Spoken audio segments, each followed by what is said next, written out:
Hello guys, welcome to Algorithms Made Easy. Today we will be discussing the question squares of a sorted array.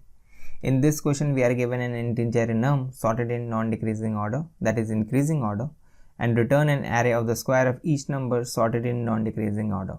As you can see, we have input as this and we return the output in a sorted order after squaring all the numbers. The constraints of the problem are 10 raised to power 4. That means we can have a complexity up to n log n. So going by the brute force approach, we can simply square every number in the nums and then sort it and return that array. The code of it will look like this.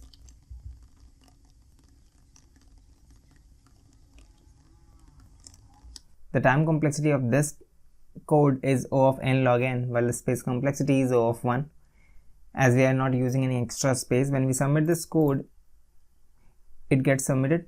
But as we know that there should be another way of solving this problem, and we will see how.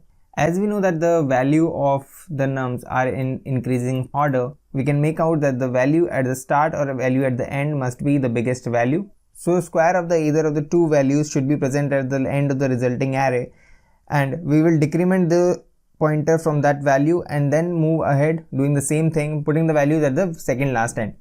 As we need to compare two values, the start and the end, we need to have two pointers which will be pointing in this direction and one more pointer which will be pointing at the index where we need to put that result. So let's see how we can code this.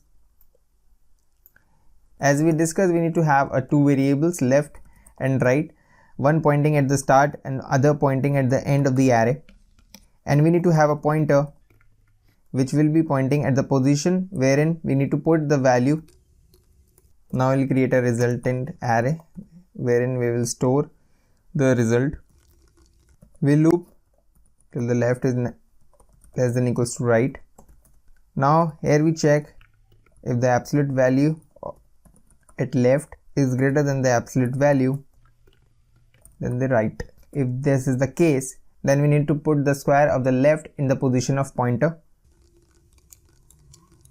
and we increment the left pointer and decrement the pointer variable.